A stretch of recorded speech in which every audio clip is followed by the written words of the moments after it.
All right. Hey, everybody. We just want to welcome you to the Community Heart Healthy Panel, COVID-19. I'm Deb Farris with KAKE News, and we have a whole bunch of people joining us. We have a couple of cardiologists, we have a nutritionist, and of course, someone from the American Heart Association. We are talking about tonight about the importance of COVID-19 and heart patients because they are at risk, especially with COVID-19, and there are all kinds of complications we'll be talking about. So make sure you join us, tag your friends, share this post. That way we can get as many views as possible. And if you have questions, type them in on our Facebook page and we can ask the doctors about that. And Andrea, do you want to add anything before we get started? No, just thank everyone for being here with us. Thank everyone for tuning in, and I'm excited to get started. Okay, let's do it then. We just have a couple introductions before we get started here. So I'm just going to say a few words and then Andrea will take it from there. So I'm Deb Farris from KAKE News, and we at KAKE care deeply about the community. We wanted to be a part of this Heart Healthy panel during the COVID-19 pandemic to provide resources for you, our viewers. I'm so excited to be a part of it, and I know the panelists that we have gathered have great information to provide you. The American Heart Association is deeply concerned about the public health crisis facing our country and Kansas. The association's top priority regarding COVID-19 is the health and well-being of all people and their families today and in the future in every community all across the country. The virus, as you know, is impacting everyone, regardless of race, religion, age, and gender. Thanks, Deb. I'm Andrea Krull, Executive Director at the American Heart Association. Our board member, Dr. Pate with KU School of Medicine here in Wichita, was going to be the moderator this evening, but had a family emergency. So our thoughts and prayers are with Dr. Pate and his family tonight, and I'm so excited to fill in for him.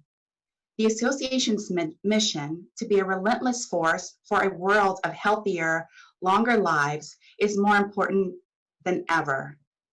People are counting on us for science-based information, health resources, community programs, and patient support. We are continuing our mission, critical work in these challenging times. And we know that people with cardiovascular are more likely to be seriously impacted by the virus than others. When it comes to making sure we have a healthy community, we have to talk about zip codes. Where you live can be a big indicator of your life expectancy. Yes, your zip code can determine a lot for you. Here in Wichita, if you live in zip code 67213, that's the area near West High School, the average life expectancy is about 67 years. And just 8 miles down Kellogg, it jumps to 86 years. That's a difference of 19 years of life. The difference is neighborhoods having access to affordable housing, healthy foods, healthcare, and safe access to exercise. These social determinants of health impact everyone's lives. Our intent with this panel is to highlight heart-healthy information, nutrition, mental well-being, while having you ask some questions. Please be interactive, share your thoughts with us. We have some questions for our panelists, but we hope you'll ask them in the comments below as well. Deb's going to help us keep track of them on Facebook, and to get started, I'll have her introduce the panel. Okay, thanks so much, Andrea. First, I'd like to introduce Dr. Hournai. He's an interventional cardiologist with Cardiovascular Consultants of Kansas. He specializes in the diagnosis and treatment of all types of cardiovascular disease in adults. Next, we have Tammi Krier. She's a registered and licensed dietitian nutritionist practicing in the greater Wichita area for the past 10 years. Her passion is working with families and kids to find ways to make healthy eating doable. And Larry Mitnaul, Jr., MD, MPH, MS, is an adjunct professor for Geisel School of Medicine at Dartmouth and a child, adolescent, and adult psychiatrist at Ascension Health. Wow, that's a lot. He is also a husband, father of 5, and health advocate who enjoys providing parent and professional education through his YouTube channel. So we're so excited for all of you to be with us and share your knowledge on this subject. Andrew? Equity for all is at the heart of what we do at the American Heart Association. We all know this pandemic does not discriminate, and unfortunately, there are heart health disparities at play here with COVID-19. There are so many things right now that we can't control, as hard as we try, but we hope you'll find some answers that remind you to control the controllable. We know what everyone's experiencing during this time is different, but the American Heart Association and others want to be helpful to you. We hope you can take some insight away and that we can help you, your friends, and your family. Remember to ask questions along the way. Now let's get started. Okay, so we do have a couple questions on Facebook already. This is from Karen. She says, hello, I'm hearing COVID-19 can cause blood clots. Husband is heart with a stent. He puzzles his heart. He gets stress test in November. So I think what she's saying is, what she's asking is, is there an issue with COVID-19 and blood clots? Dr. Hournai? Sure, so that's a good question. There is an increased risk of heart attack and cardiovascular complications in patients who do get infected with COVID-19. That being said, the most important way to prevent, or in patients like your husband, the most important way to prevent a cardiovascular complication is by avoiding getting COVID-19 in the first place, by just doing the basic CDC guideline recommended prevention mechanisms such as social distancing, hand washing, wearing a face mask, etc. Other than that, the medications that your husband is likely prescribed by his doctor should be continued, and there is not specific changes that cardiovascular patients should be making other than avoidance of COVID-19 and being sure to see their doctor if they have symptoms of infection or of heart disease. Okay, and Mika is asking, does steam therapy work? I'm not sure who needs to answer that question. I think I can take that one. So, you. So COVID-19 obviously is a new disease. It's a disease we have 2 to 3 months of experience with. For most diseases, we have years and years of randomized controlled trials and studying thousands of patients. We still don't know the best ways to treat COVID-19, but we do know that we should be doing things that have evidence, that have an evidence base. And so far, steam therapy has not shown a significant evidence base in any large trials or anything like that. And I'd be cautious to use any treatment without proper evidence base at this time. And doctor, can you explain what is steam therapy?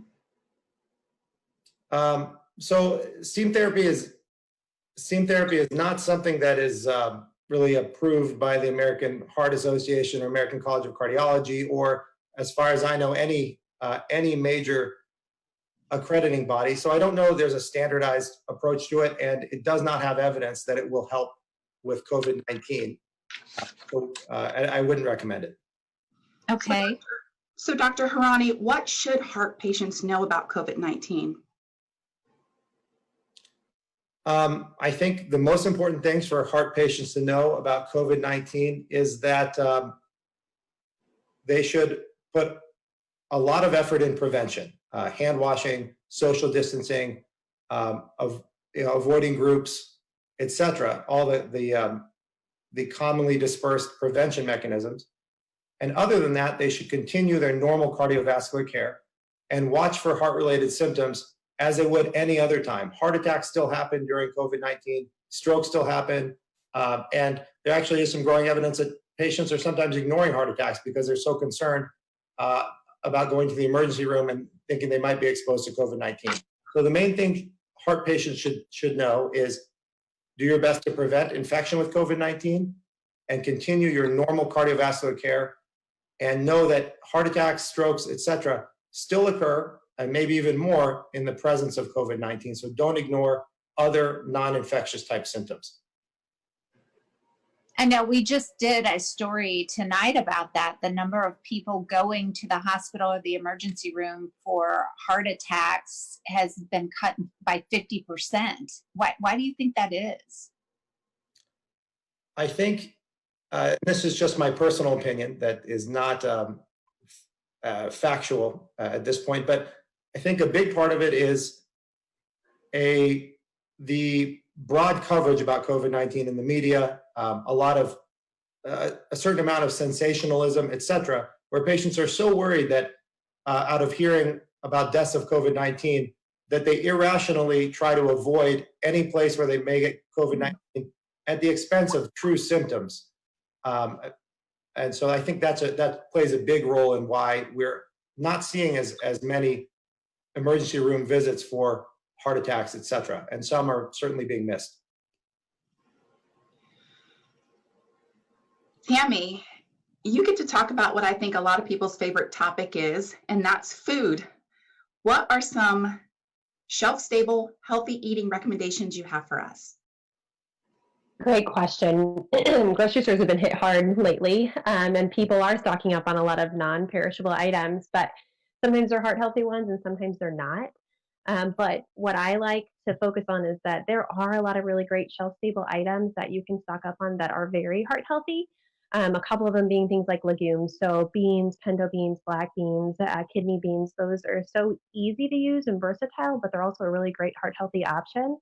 And then other things that you could focus on as well as great whole grains. So maybe trying grains that you've never had before, or trying ones you're used to in different ways, but things like oats and farro and millet and quinoa and brown rice are great whole grain options that are shelf stable, and they're versatile. You can use them in a lot of different ways. So those would be great things: nuts, seeds, dried fruit, canned vegetables. Those are all great shelf stable items that you could stock up on and then use in a variety of ways. And they're all going to help promote your heart health. And Dr. Mitnaul, we just had a question on Facebook. How do you keep your family or children from being so stressed out while we're all supposed to stay at home? Do you have any advice? Sure. I think one of the first things that I often recommend to families that see me is for the parents to first take a big, deep breath. That the calm can begin with them, and to allow and give themselves permission to be present in the moment, both with their kids and when they're at home, and communicating what's going on and the changes that need to occur in family life. And so one of the ways to control it is also to control kind of the flow of information. I mean, I think I'm probably just as much of a news hound as anyone else, constantly checking my phone for the latest updates, which again is wonderful and certainly important. But our kids don't need to know, all of the statistics in real time, most likely.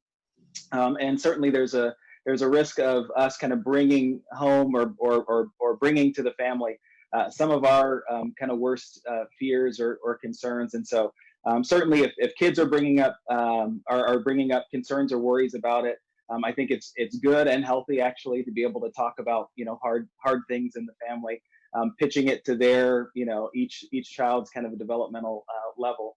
But you don't have to perseverate and live just in that reality, but to really try to ground kids in other fun activities that families and kids can be doing together.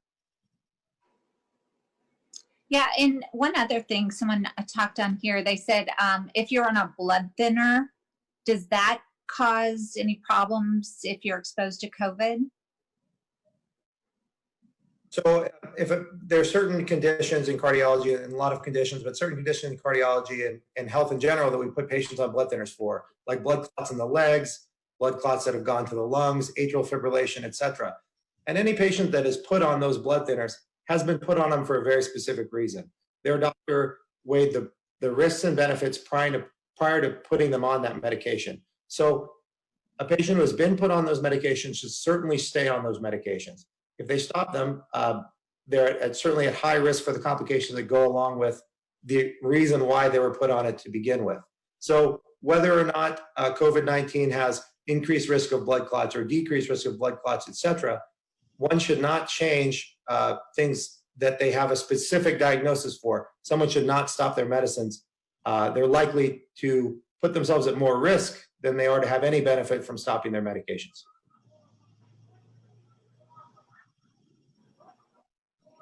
So we've heard a lot about social distancing, but can you kind of speak to how that references physical distance as opposed to social connectivity? Sure, I can answer that. So I think the social distancing, I think, is meant obviously as a mechanism to reduce the transmission of COVID-19. But we're social creatures, and that doesn't change whether we're kind of in the midst of a pandemic or life as usual. And so I think that there's a great need in all of us, and certainly in the lives of our kids and each other, even in our spouses, to be social. And so I think it's good for families to kind of think of opportunities and avenues that allow them to connect socially. And so some of that is going back to the simple things. The best way that I've heard it put is, I'm encouraging families to live like they're in the 80s again. So before there were cell phones, before there were, laptops, pull out the board games, the Uno cards, maybe you're building forts with paper towel rolls, getting back to some of the simple things that allow the family to bond together. And then, for those who their house might not be crowded with children, but they're looking for some way to reconnect. I think we've also just culturally lost a little bit of the magic of, what it feels like to get real mail that isn't a bill or an advertisement. And so I've had a number of teenagers actually get re-engaged in writing, maybe writing poetry, writing letters. Some nurses actually have told me about at their hospitals that some really wonderful teenagers have done some chalk drawing saying, we're in this together. Thank you for all that you do. And so I think there are some really neat ways that we can feel together, even though we can't physically inhabit the same space all the time. And Tammy, I was going to ask you, we were talking about this in the newsroom. So some stars, TV stars are talking about how they're getting on all kinds of supplements, hoping that will help their immune system stay stronger to fight off the virus. What do you think of that? And is there any evidence? I think you'd be hard pressed to find good quality evidence that's going to show that taking extra supplements is really going to boost your immune system. And other things are going to be very effective and useful things to do. The proper hand washing type things and CDC guidelines that Dr. Hournai mentioned are incredibly important, more so than taking any sort of supplement. But also just following a healthy diet, getting outside, being active, but still keeping that social distancing. Those are the more tried and true research-based type things that are going to be what's helpful for the immune system and things you can do without having to spend extra money on supplements. I know a lot of people are pretty financially focused right now of how do I save money, and you don't know what the future holds when it comes to finances. And so dropping extra money on supplementation is usually not the recommended route to go. Yeah, I wondered about that because we were talking about whether or not a lot of people are headed to the supplement store to, get stock up on all kinds of vitamins and that sort of thing. So just eat fruits and vegetables and eat healthy, I guess. Eat healthy, get sleep, wash your hands, be physically active. Those are the really tried and true. We know those are very effective type of things to keep your immune system healthy. And talking about the coronavirus, Dr. Hournai, someone asked, does it, they know, clearly we know it affects people's lungs, but are you seeing or have you been reading that people who get coronavirus end up with heart disease because of it afterwards? And I know it's a new disease, a new virus, so we don't know a whole lot, but are you seeing that it may have adverse effects on the heart? That's a very good question. So there's a few disease processes that coronavirus has been noted to cause, at least for a temporary amount of time. The most common thing we see with coronavirus is arrhythmias, meaning abnormal heart rhythms where the heart beats too fast or it beats in an unusual fashion. Oftentimes those occur while the patient is acutely ill with coronavirus, and as they recover, those go away. There have been times where those persist afterward. Additionally, another type of disease process that comes that COVID has been shown to cause is something called cardiomyopathy, meaning weakening of the heart muscle. This is oftentimes temporary as well, and as a patient recovers from coronavirus, many patients have recovered, but time will tell as far as whether there will be patients with permanent heart damage related to coronavirus or not.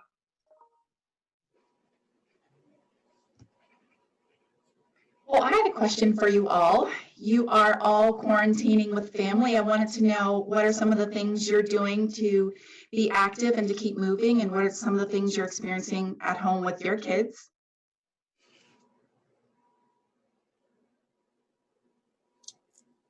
I'll go first. We spent a lot of time outside. I have 3 little ones, so we've been doing our distance learning, but we've been writing letters, kind of like what Dr. Mitnaul said, to friends and family. We've been doing that, but then also, as working for the YMCA, I'm very familiar with our YMCA 360, which is online, free, on-demand workouts. So we've been doing that as a family, because normally I wouldn't be able to get my kids to go to a class with me. They're too young, but we can do it at home in our living room anytime. So it's definitely something we've been doing, but then my 4-year-old learned how to ride without training wheels. So we've been doing stuff like that. And I think to piggyback on the things that you've been saying, we've been playing a lot of games. I think probably in the last 2 weeks we've purchased 3 or 4 more kind of card games. Our recent favorite is Proof. I'm sad to announce that I'm losing to my eldest 2 kids, because you have to put down cards of different numbers, 0 to 100, and then come up with a math equation that makes all of the numbers either add, subtract, multiply, or divide together. So doing things like that hopefully get their brains engaged. A lot of time outside, as well as Tammy mentioned. I think we've been blessed here recently too to just have time to be outdoors. So every time we can be, we're doing that. And then I think, as many other families are too, we're using social media as we can to kind of connect, through FaceTime or Skype with family, even family that just live across town, we've gotten so used to having them drop by, and we miss seeing them regularly in person, but trying to keep up that way. And, people ask all the time, once you've had it, can you get it again? So from my understanding, and the data is not clear yet on that, if patients can for sure get it again or not. There's some some experts that think there may be evidence of infection of prior infection in the blood. But a patient might not actively be reinfected. The jury is still out on that, and as with a lot of disease processes, it takes many years of studying to really know for sure. And so right now, that's still undetermined. Okay. So go ahead, Andrew. Dr. Hournai, I just wanted to take a moment to thank you and all of our frontline medical providers who are working in the field. But what can you tell us about your experience day to day? Well, I would have to also extend a thank you to people who are even more frontline than me, like emergency room doctors, nurses who are in the ICU with these infected patients. I do also interact with them, but a little bit on a less so basis. So I do think I'm fortunate to have less exposure, and I do want to thank those people. I've seen kind of the medical community band together. People know that we're all in this together. I think there's just general understanding that there's going to be a learning curve with this disease process, that not everyone's going to know the right answers. Some people are going to be scared. Some people are going to be less scared than others. Some are going to be more scared than others. I've just seen that in general, the medical community just kind of band together and have more of an understanding that we're all in this together. I was going to ask too, when you're outside running, for instance, on a trail or biking on a trail, do you need to wear a mask at that point to help protect yourself and others, or being outside, does that help?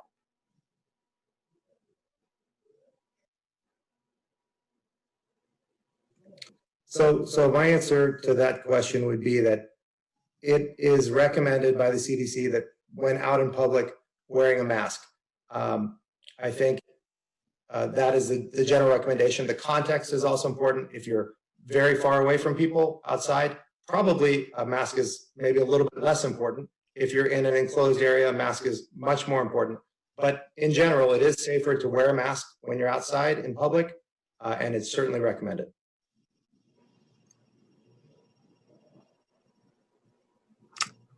Do you have anything, Andrea? Because I've got a ton of questions on Facebook. I have a thought for Dr. Mitnaul.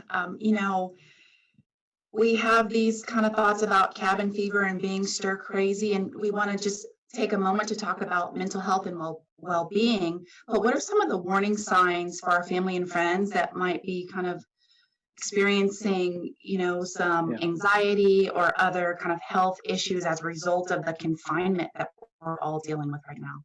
Sure. I think certainly for adults, it can perhaps be a little bit more subtle rather than just kind of overtly expressed. I mean, obviously, I think people are saying it to one another. Spouses are saying it to each other. I'm really tired of this, you know. And so I think that gives the other person, right, in the relationship a chance to take stock and just be a listening ear and be supportive. So obviously, you know, those that say it. I think kids too are often or can be good at letting us know how they're feeling.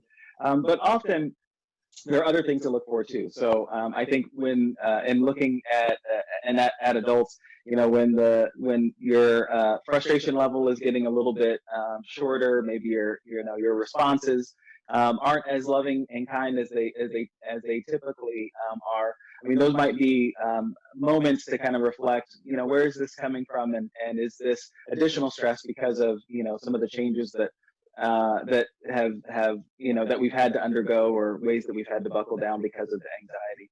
I think kids, you know, in kids it can take a little bit of detective work too. They sometimes we draw an invisible, you know, line down the midsection of a kid from kind of head to toe, and that middle axis often tells us a little bit about how their anxiety is peeking through, right? So, and we can think about our kids having, you know, when they get anxious to, you know, perform or do something. What are the things that you hear? You hear headache, my throat feels dry, or that it's hard for me to swallow, or maybe my heart is pounding. So all of these might be, you know, clues that we can help them develop a language around, you know, this is the way that anxiety can kind of, you know, exert itself or kind of show itself in our lives. So I think mostly looking at the way that we interact with one another, and maybe taking a few seconds to think, you know, where is this coming from, and is this part of a stress process, and then just listening to our kids and kind of watching how they interact. I think the last thing that I'd say about both kids and adolescents too is that sometimes there can be a little bit of regression, right? So it's not uncommon to hear, for me to hear that, you know, kids who had already been, you know, potty trained, or, you know, had learned to maintain, you know, personal boundaries and not hit their sibling. We see a little bit more of that, and you might scratch your head and say, well, where is that coming from? You know, we've already kind of crested that milestone, and so I think in times of great, you know, change, we can see a little bit of regression from the milestones they previously had, and so those might be some of the signs to look for. And along those same lines, somebody asked on Facebook, they said, what do you tell parents to do when their children are terrified or scared of getting the coronavirus? How does a parent handle that? So I think one is to acknowledge, okay, that it's, you know, that it's real. We certainly don't want to dismiss what objectively exists in their world, and to help educate them at their level that, you know, hey, this is something to take seriously, but, you know, mom and dad, or, you know, and our neighbors and the people that you work with at school, you know, they care so much about you that we're all engaging in these extra measures, you know, to help make you safe, and to be sure that we don't, you know, make sure that we don't spread it. And so there are some online handy resources too that I've seen families use, especially some resources for young kids that allow them to, you know, color pictures, the cartoon images of a coronavirus, and walks them through both kind of understanding at their level, what's going on, and then how they can kind of bully back and be safe and not be waylaid by fear. Now, obviously, the older that you get, you can be more technical if they're savvy and kind of interested in doing that. But if the kids feel overwhelmed with fear, both acknowledging it, helping, giving them some reassurance, and then moving on from there. So it's not something that has to be revisited every day if they're not bringing it up. Too, because using a little bit of a measure of distraction, having a scheduled day, all those things are going to be things that also help them to kind of persevere and not just kind of stew with those nagging, anxious thoughts.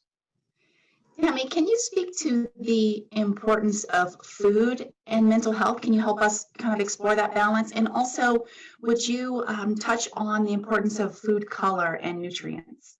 Sure. Those are great questions. So just kind of thinking about stress in general, a healthy diet is an important tool to keep in your toolbox to help negate the effects of stress on the body. So just overall, that healthy diet can really help negate those effects that stress has, because stress does do a lot to your body. And it could be simple things that you do, like eating regularly, switching the caffeine for more sleep, getting more fruits and vegetables in, and increasing your fiber, getting high fiber foods in so that your body feels good, your gut feels good. You're feeding your body in a healthy way, and avoiding the guilt that sometimes comes when you're making poor food choices that we know we might not normally want to be making. But you also asked about getting a variety of colors, right, in your diet. So we used to all hear kind of the mantra of eat the rainbow, which means really eat the colors that you see in fruits and vegetables that are all the different colors of the rainbow. And fruits and vegetables have all those different colors because of the different antioxidants and vitamins and minerals that they have in them. And all those vitamins, minerals, antioxidants all function a little bit differently in the body. And so when you eat a variety of foods from a variety of colors, you're getting lots of different benefits from them that you wouldn't get if you were only eating, let's say, bananas and apples every day, but you're not ever getting in watermelon or pineapple or berries in as well, because you get different nutrients from them because they're different colors and different foods to choose from. So a variety is good. And actually, some of that variety that you get from eating a variety of food, you can't replace that with supplements because you're getting fiber, and the way they interact within your body is not replicable by supplements. So the real food is a great option. So we've heard a little bit about mental health. We've heard about dietary health. Dr. Hournai, can you speak a little bit about what we can do to promote heart health? Yes. So I think, first of all, mental health certainly does tie into cardiovascular health. Depression is certainly a risk factor for development of cardiovascular disease. So, listening to the things from mental health professionals like Dr. Mitnaul is certainly tied in with cardiovascular disease, as is nutrition, as we know. So, from a cardiovascular disease perspective, I think during this time, it's important to manage stress well, to get exercise. And if you're closed, for example, you don't necessarily need a treadmill to exercise. With the weather being so good outside, going out and walking for 30 or 45 minutes is certainly effective and has been shown to be effective cardiovascular exercise. So I think continuing to get exercise and maybe doing that outside is certainly a good idea. And then really, I think people should be very careful what they read on the internet. Go to experts for opinion when it comes to your health. If just because you read something on the internet that sounds like it may sound official, etc., make sure you're getting your information from trusted sources like the CDC or the American College of Cardiology or the American Heart Association, etc., because oftentimes on the internet, people will promote what we call anecdotal data. One person, let's say, for example, one person did steam therapy and their coronavirus symptoms improved. That doesn't mean that steam therapy is effective, and it hasn't been overall shown to be effective. So I think it's important to get your information from expert sources, continue to take your medications, talk to your doctor before making any big health decisions, exercise outside, and continue to do what you can to stay happy during these uncertain times. That's a great point about finding science-based information, Dr. Hournai. And I just wanted to take a moment to let everyone know that at heart.org, the American Heart Association has so many resources about what you can do to help educate and entertain your children. All of these kind of heart health elements that we're discussing, you can go and read some amazing articles about research and about the funding that the American Heart Association has provided to create research opportunities surrounding COVID-19. So visit heart.org. We'd love for you to take advantage of those resources there. And Tanya on Facebook wants to know, how worried should someone be with asthma and AFib? I guess that's a question for Dr. Hournai. Sure. So that's a good question. So atrial fibrillation is a heart condition and asthma is a lung condition. Patients with heart and lung conditions are more likely, if they do get coronavirus, are more likely to have a bad outcome, such as needing to be put on a breathing machine, etc. That being said, I think a person with those disease conditions should be extra vigilant, or as vigilant as everybody else is, or even more vigilant, to avoid getting coronavirus. The best way to prevent a complication of coronavirus is to prevent yourself from ever getting the disease. So again, we go back to the CDC recommendations of social distancing, wearing a mask, etc., limiting your exposure to people, etc. So should a patient with those things be worried? I think they should take appropriate measures to prevent getting coronavirus, continue to take their medicines, but I don't know that worrying will be helpful. So I think doing your best to avoid it is the best way to go. And if you start feeling poorly, or you think something's going on, certainly talk to your doctor. Or if things are going really poorly, go to the emergency room if needed. Don't be afraid to go to the emergency room if things aren't going well. Yeah, great advice. And then Senna wants to know, and this is probably for Dr. Mitnaul. She says, how can parents handle the new stress of homeschooling? That's a really good question. Mm-hmm. Yeah. So I think there are a couple of points to that, and really great question. The first is, parents, I think the good thing is a lot of both the Wichita School District and I see a lot of kids from many other places too, outside of USD 259, that it looks like most have opted to both give parents the essentials of the information that they want kids to have without trying to overburden them to replace the 6 to 7 hour day, pre-scheduled day with the same content and in the same format that school traditionally does in a brick and mortar school. And so knowing that, I think parents can both can hopefully breathe some sigh of relief that they don't completely have to become the new teacher responsible for everything solely. The second is certainly to rely on the teacher. So a lot of them have extended themselves, making themselves available for some form of a parent-teacher conference or open or lunchroom sessions too, and actually I've had even my own kids. Some of their teachers have sent even their cell phone or pager or Zoom number too, to be able to link into. And so utilize that resource. Certainly you don't have to take it all on yourself or to go it alone. And so that's one thing. The other is I think it's good to prioritize family time and what we really hope for our kids to kind of gain out of this period together. Obviously, we don't want them to have academic lag, and there's also a gift of some extra time to build on our relationship, fun and family time. And it turns out that our kids do well academically when they're or they do better, they test better when they're doing the things that Tammy mentions, that Dr. Hournai mentions, that being physically engaged and exercising, using those muscles and getting some good cardiovascular tone is also going to help their learning as well. So I would just encourage parents to just to relax, to stick to the essentials. Where they're struggling, ask for help. And don't be afraid to let the schools know if your family or your child is kind of drowning under the weight of the things that they have sent home for you.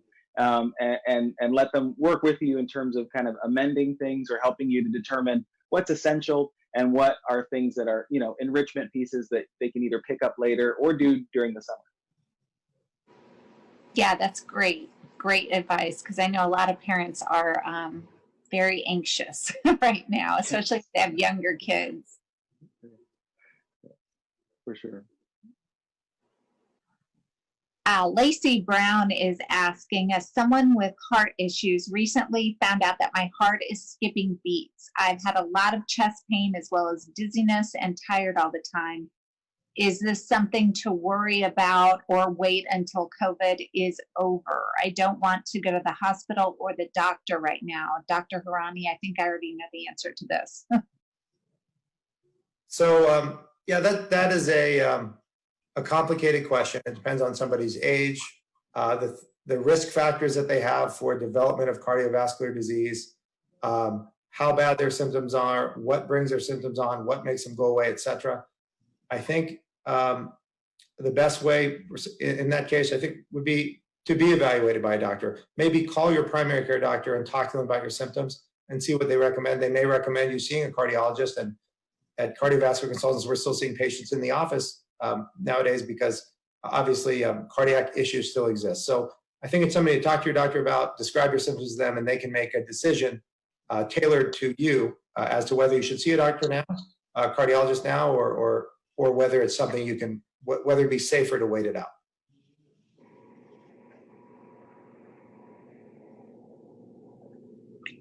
Andrea, do you have any other questions? Well, I had a question for Dr. Mitnaul. We talked about kind of the concept of controlling the uncontrollable. Kind of what are some of your thoughts about how people can just manage their environment with respect to what they can control inside of their home, their mental activity, and then kind of not being overwhelmed by the fear of the unknown? Yeah. So one, and I guess I'll talk maybe starting at the older end of the family spectrum down to the youngest. I think, as parents, we hear this term kind of self-care, and one of the ways that I operationalize that is to say, at the end of the day, before your head hits the pillow, it may be worth a few seconds to just kind of revisit the day. Okay, what are the joys of the day? What are the things that we've been able to, accomplish as a family? Have we been able to, kind of reach some of the goals that I'd set for myself or for the family? And the goal isn't to beat yourself up about the ways that doesn't go right, but it's to figure out, did I utilize every opportunity, or are there ways for me to look for more times to enjoy, one-on-one kind of personal time with my spouse, with my family, or do I feel disconnected and as if, I'm just kind of running through a maze of activity, but I'm not taking time for the relaxation or meditation or running or eating as healthy as I otherwise could to kind of improve my health. And so, and the goal then is, once you've identified maybe a couple of things on the list that you want to incorporate in the day, rather than taking them all on, choose to do one, right? So maybe the thing that caused you a lot of stress and you feel like started the day off wrong for you was the chaos and the mess, at home. So you left to mess and you came back to a mess, and that maybe is sending you through the roof. All right, well, maybe the next day, the part that you're able to control to add peace to your life is just making your bed. All right. I mean, that's not revolutionary, but it moves you one step closer to maybe finding that peace and controlling the bit of the chaos that you can control. And then to reevaluate, all right, did this little milestone, did that help me to find peace or not, in my world? And again, the same thing can be helpful for our kids. Now, our kids aren't going to, spend time in mindful reflection probably just before their head hits the pillow. They're just going to careen into bed, but you can think about those tough spots. So, where were the tantrums today? Where did that occur? Was it in the time when I was trying to multitask and teach 4 children at the same time, 4 different grade level, things, and administer a test? And, all right, is there a way for me to break that up? Are there parts of this that aren't, necessary, that can be delayed? Or maybe, the way that our homeschooling system works is that, Monday, Wednesday, Friday, we do the bulk of things with these kids, and then Tuesday, Thursday, we do the bulk with these other kids. So, just being kind of a detective about your day. Again, not with the goal of kind of beating yourself up, but just kind of reflecting and seeing, is there a way for me to make just a small change tomorrow, and then reevaluating to see if that's been helpful for you.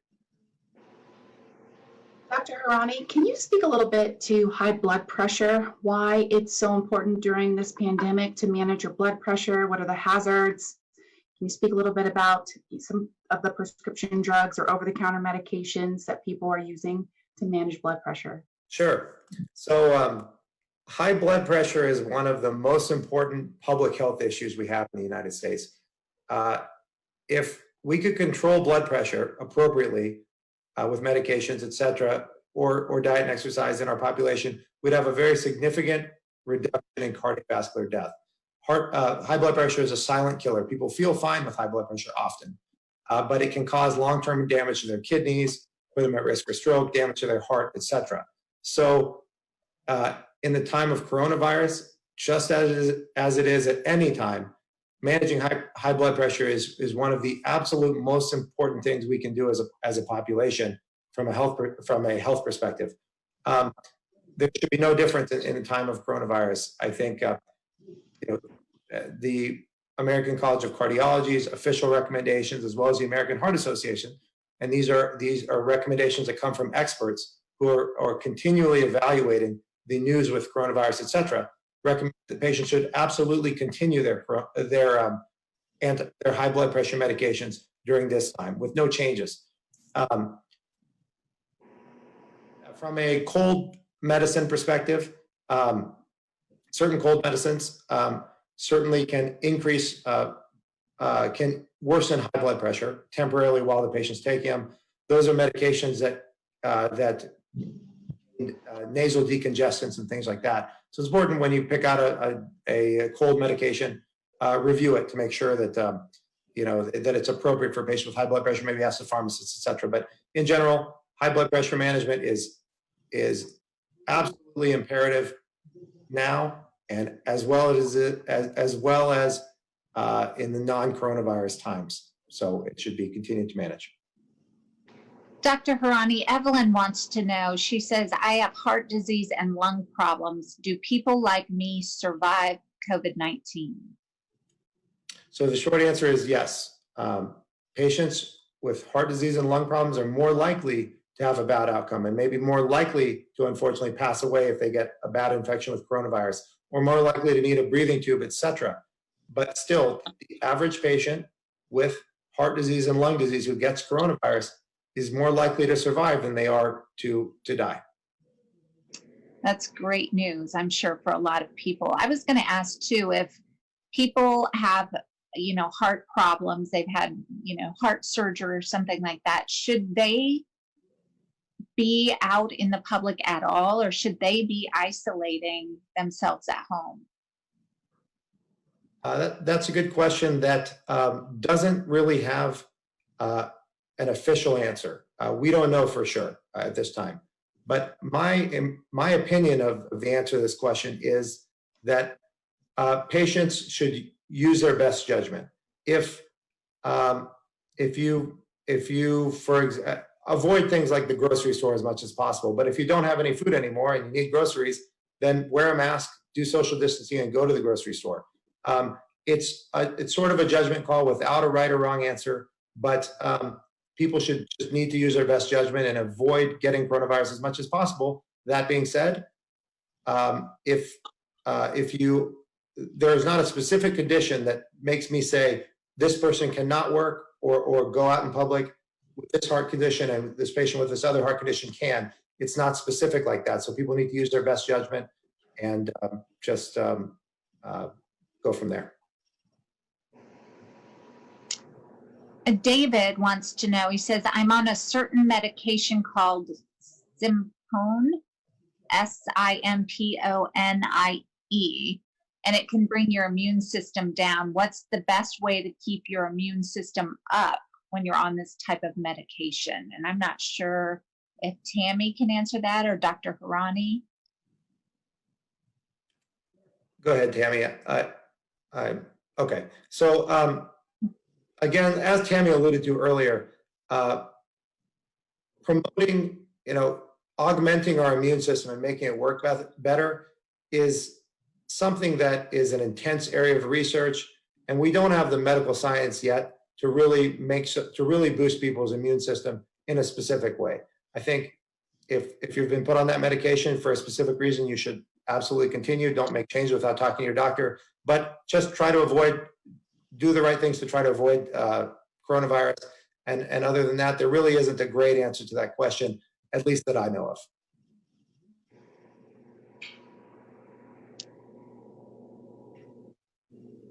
We have more questions on Facebook if you all have time. We have lots of questions here.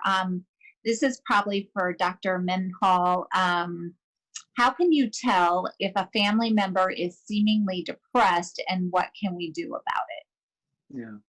And so there are probably a lot of factors to consider. And so without knowing a lot of the specifics, some of the main things to look for are, changes in behavior, right?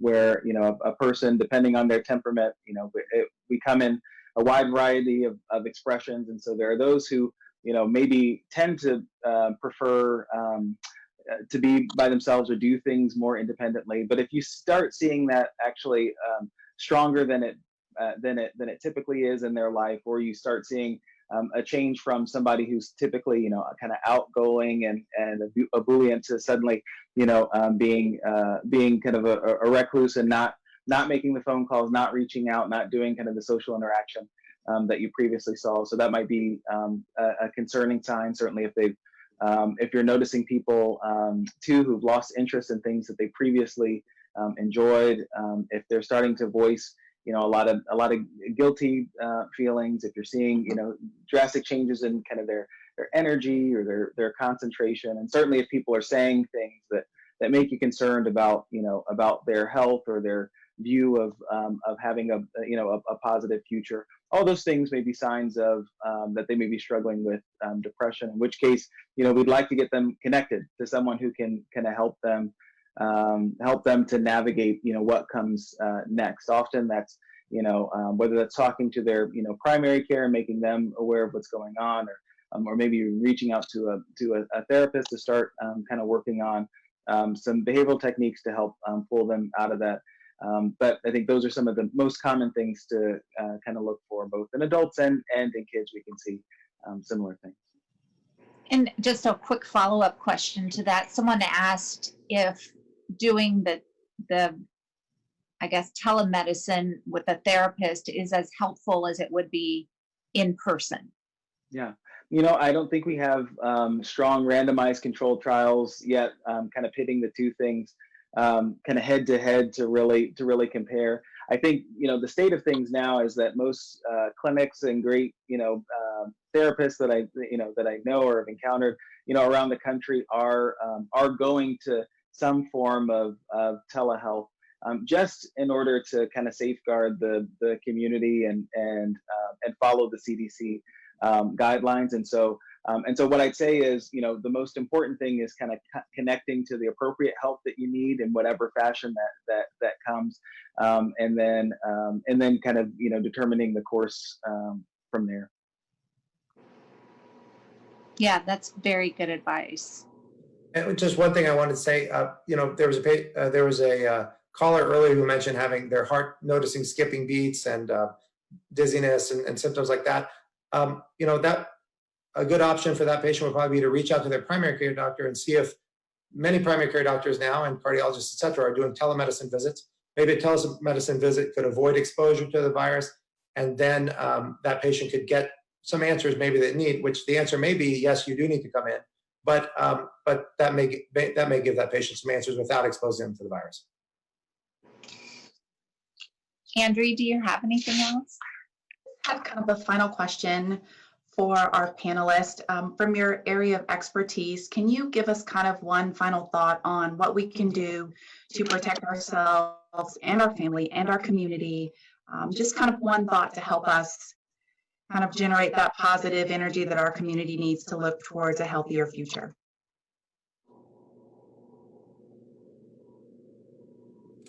So I would say, for me, I have 4 points that I think are important. 1, follow CDC guidelines to avoid getting coronavirus if possible. 2, don't stop your medicine unless directed by your doctor. If you have significant cardiovascular symptoms, such as chest pain, if you have significant symptoms and you think you may need to go to the ER, go to the ER.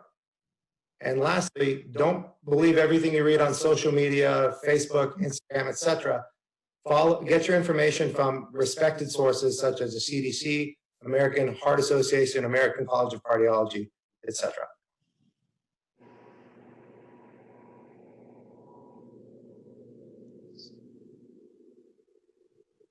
So I'll share just kind of a final thought as well. When it comes to nutrition, I don't think we change what we do at a 180-degree turn all at once. So throughout your day, thinking about just what's your improvement factor? What's your improvement factor at breakfast? How can you make that a little bit better? Or what's your improvement factor around lunch? And how do you make that a little bit better? Or dinner as well. So that's one piece of it. Just how do you slowly improve in one small way each time? But then also try to make healthy options very convenient for you, very available, very normal. That's kind of the CAN approach, C-A-N, convenient, attractive, normal, available. Because you're not going to eat it if it's not actually there. So try to have healthy options actually available in your house so you can choose them. And then for those who might be lower resource and are receiving SNAP or food stamp benefits in our greater Wichita area, but also around the Cape Land as well, check into something called Double Up Food Box. It's a program that operates out of farmers markets around the state, and it allows people who have the SNAP or food stamps to use it at farmers market and double their dollars. And that extra money is just for more fruits and vegetables, and it's a free program to use and kind of double your money. So if you're looking for ways to get healthier options in, the farmers markets are following all the guidelines around how to operate in a healthy way and still maintain social distancing and being able to keep their vendors separated and people flowing through without a lot of contact. So they're a great healthy option to stretch your dollars and still get healthy food at home as well. So just another resource for people to know about.